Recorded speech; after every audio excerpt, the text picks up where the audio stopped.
Well, hello there, and welcome to Rosemead Island. I'm going to do an island tour for you today. I see you're just arriving on the Zeppelin into the entrance here. This is a beautification that we received last memoirs, and this memoirs, you'll see that one too. Keep in mind, I've only been here for about 4 months, so there's a lot of things I don't have, haven't had access to, and I'll go into first our overview of the island, and then a little bit about the thought behind it and what's to come at the end.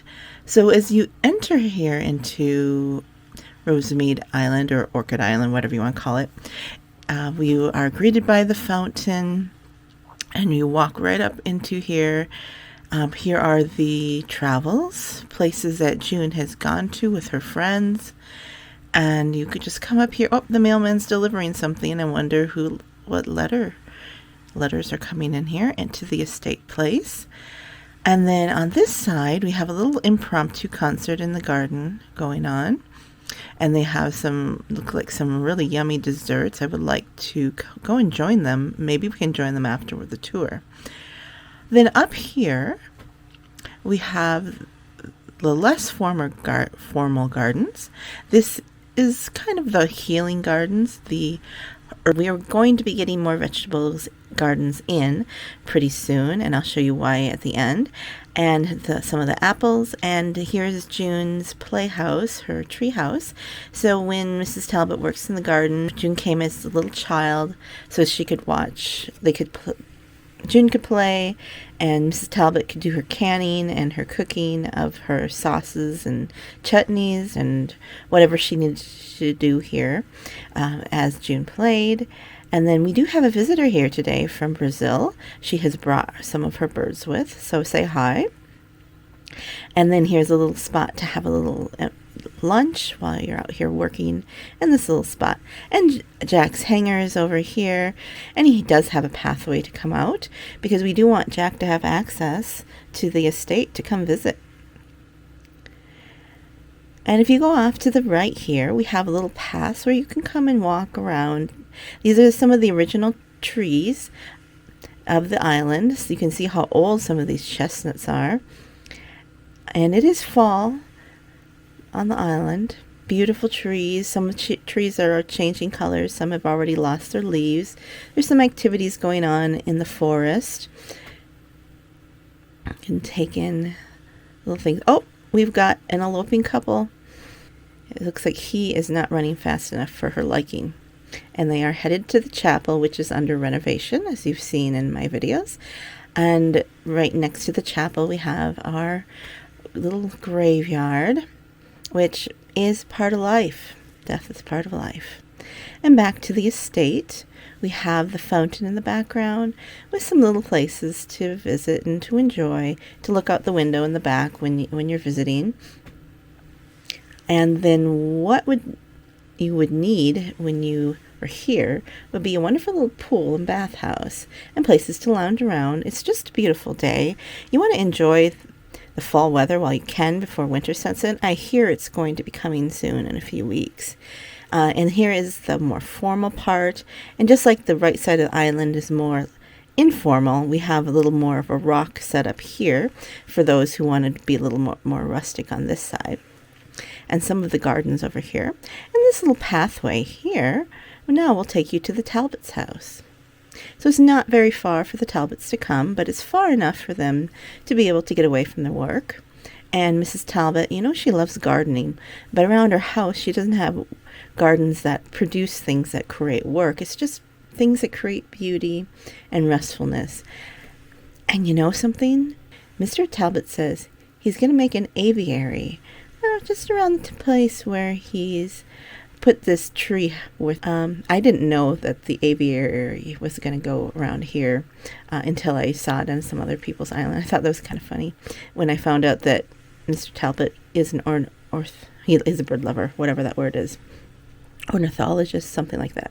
And then back here, now keep in mind, this whole island is owned by the Parker family, and everything here that is owned by them, all the land, and all of the businesses and such, are leased from them. So anything can change, be uprooted and changed around. So don't be surprised if you come back again, if things have changed, leases have changed hands, and things have been moved around. So back here we have the winery. And the winery used to be back here, but they've moved it because it's gotten so popular that people wanted to come and stay. And so they've created a little resort area. So here is the resort, little housing for people to come and stay at. And they have a little restaurant here. And the ironic part is it has gotten so popular that they've had to take out some of their their vineyard trees because they don't have room. Because they need room for the people to come, and now they have to import a lot of grapes. But nobody really cares. They just want to have fun and have wine and sip wine by the pools and be on the island. So whatever, they're having fun. Okay, so back here as we go on, the beautiful setting here, we have the complex of the resort. And goes back here, a little bit more housing, a little bit of water features. And then you can go up in this area as we lead up to the other gardens. And there's just little markets and such, some fun things for the tourists to go visit. Then we have the brewery complex, so you can visit and see how they take the hops and make them in. You can take the tour of these buildings. They go through the whole thing about the hops and the drying and how they age and yeah. So anyways, you should take the tour. But right here is where you go up to this window and you would order your beer. And here is one of the ladies. She's coming down here to bring more beer down to the restaurant and the tourists. So let's go up here. Yeah, there's more little tourist shops, little markets. But this is one of my first things that I really enjoy about that I created, is called the Friendship Garden. That really gave my love for creating scenes in June's Journey. Is this. I've always wanted to make one of these maze gardens, and this is kind of the way it worked out. And I'm also on a team that gives me lots of bushes. So we keep them in case we need them. So this is a friendship garden where my friends have given me things to plant, where they planted things in my garden, and I planted things in theirs, and then we help each other out. And then here's the beautification that from the current memoirs. And I have downgraded it. I do have the what do they call it, collector's edition, but I like this one. This one's more subtle.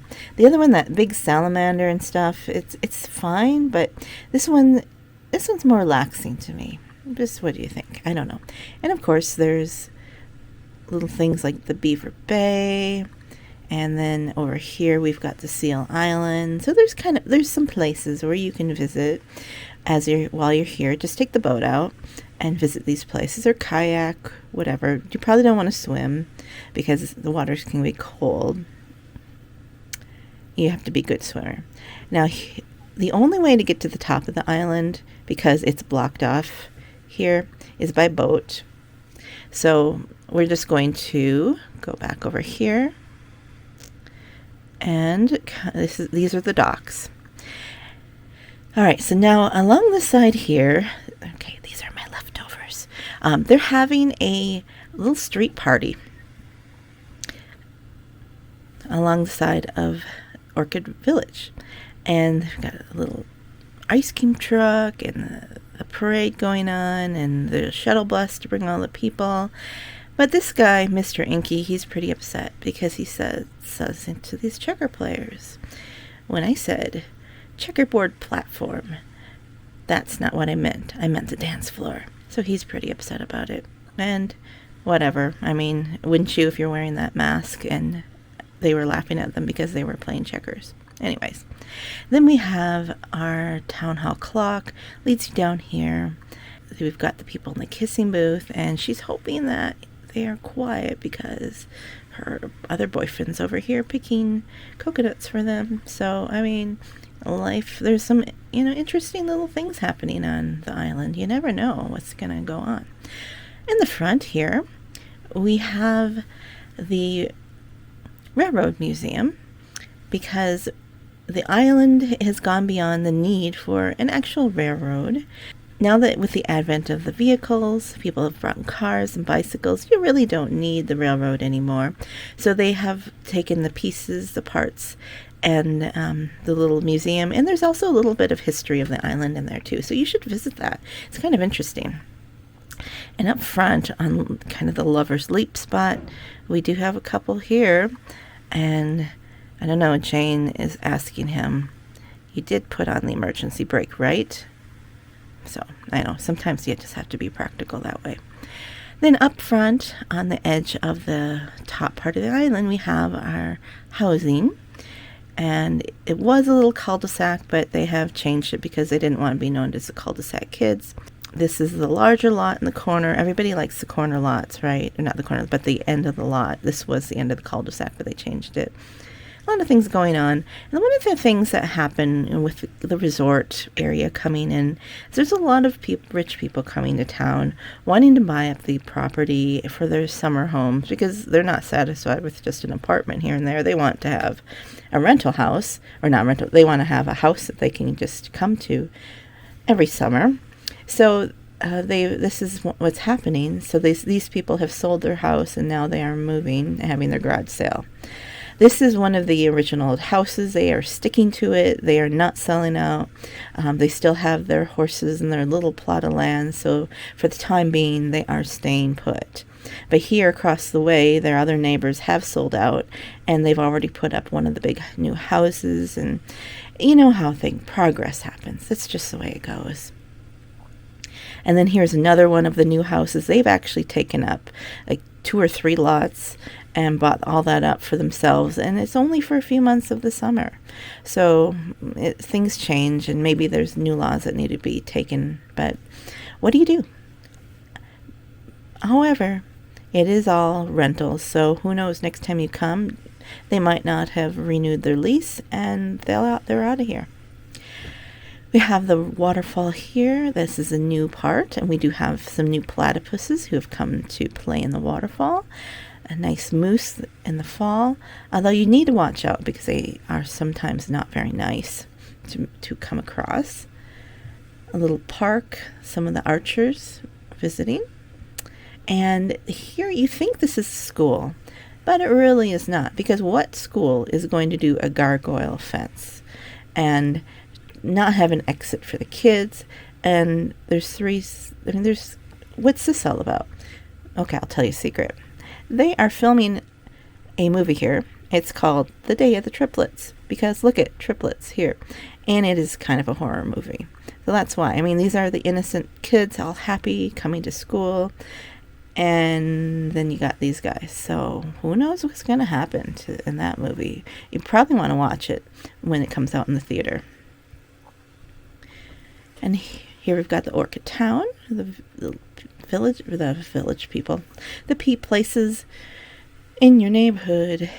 Okay, I won't sing. And then in the back, we have a festival, harvest festival going on. So you can come in, and it's Harvest Festival Circus. We've got all kinds of activities going on for the kids and the family, and single people too always enjoy it as well. You can come in and you can buy some milk. You can go to the petting zoo, all kinds of little critters, and there's even some spinning wheel demonstration. Here's a true necessity. You can take a chance in the dunk tank and swing, pony rides, puppet shows, all kinds of things. They've had a pumpkin contest. They're awarding the little girl the winner. Get some fresh water up here. And the Haunted Mansion. It's pretty big, isn't it? All of those little things. It's a big complex of the Haunted Mansion. June's not really sure if she's going to renew this because it's kind of an eyesore. But, people seem to be enjoying this year. Next year, it might be different. They have the people in costumes doing the ferry rides and stuff. And then we have the fall pond where we've got some boaters going out. It's just a lot of boaters, though, for a small lake. So just got to be careful when you go out there. So anyways, that is the island. And okay, so the thing, you might think that some of this stuff doesn't make sense. The thing is that I was fidgeting around a lot with my island, and I wanted to really make the island mostly a garden. But my problem is I've only been playing 4 months, and I've only been really 3 seasonal sets. This is my end of this month will be my 3rd full seasonal set, because I came in the tail end of whatever was before Venice, and I kept getting those playful picnics. I'm like, what in the world's going on? I had no idea what a seasonal set was, and I wasn't purposefully decorating. So now that I am getting into decorating, and I would rather just have gardens and pretty things and flowers and trees and not all these buildings. But I have the buildings. So I challenged myself last week to just use everything I have on my main island, because I do have another island opened up. And so this is what happened. So I think I did okay, and I wanted to tell a story because stories are important to me. That if you notice on my channel, I focus on the stories and the storylines more than anything. That's going to be my focus, because I'm also a writer. I'm working on editing one of my books I'm writing, and that it's just relaxing for me to make a little vignette, and it tells a story of something going on. So that is why things are all kind of that way, and why I've made up a story about this here being a movie set and that is a museum, because that's what fit. I had just enough railroad tracks to make this little circle, and I just filled it in, and I thought, that looks like the museum we have around here for the railroad. So that was, and I wouldn't have done that if I hadn't made myself just use everything that I have. I'm gonna go out and show you some of the other things that happened when I decided to use everything that I had. Is I got really creative at hiding things. So these chestnut trees are great at hiding things. Let's see what's behind them. Oh, no, not that one, but there's some vineyards in that one, because I had a bunch of those. This one, oops. Okay, I'm on my PC. It likes to go fast. Guess what's behind this one? A horse and carriage, the stagecoach. It really works well. These chestnuts, about the only thing that can hide those things. So it got really good at hiding stuff behind things. I don't know there's other things too. I don't remember what's all behind things now, but it's just not everything. Oops, sorry. You don't want to have everything showing, so why not hide things? Oh, there's another of the spinning yarns. And in the beginning, I read on Facebook, people would say, sell your stuff, the low value stuff, and then buy higher value things. And I did that, and now I regret it. Now I wish I wouldn't have sold any of that stuff. Is there anything back here? And this is hiding that one station platform. Makes it look like a pavilion instead. So you can kind of hide things. Back here, I think I'm hiding some stuff. Like this is hiding the Venice. So that's hiding that. So the water thing part. So it looks like it's a stand and not like sitting in water. That this is part of the Germany set, which sits in water. But if you cover up the base, it just looks like it has a little pond by it, and this is part of the Halloween set. And it does have little glowing things, but it looks like it just could be skylight and stuff. And the roof line matches this. So you can get really creative and hide stuff. Oh, that's a good hiding spot. I should remember that one. There's nothing there. About buildings, you can hide things behind it. Here's the bears, which didn't really fit anywhere, and then one of these guys, they are 200 flower counts, so it's good to have them around, but I have too many of them. So just be creative in what you can do. Just encourage people who are like me, who are just starting and want to have a beautiful island but don't have all of the things. Thanks for taking the tour with me. Oh, and by the way, we will be having visitors. Lady Cadence will be visiting and doing a spotlight on the island. I know I did tell her I'm pretty new, but if she'd like to take a look and show her viewers on her channel, she's welcome to. So when that happens, I will give you a heads up. So thanks for watching. I'll see you in the next one. Goodbye.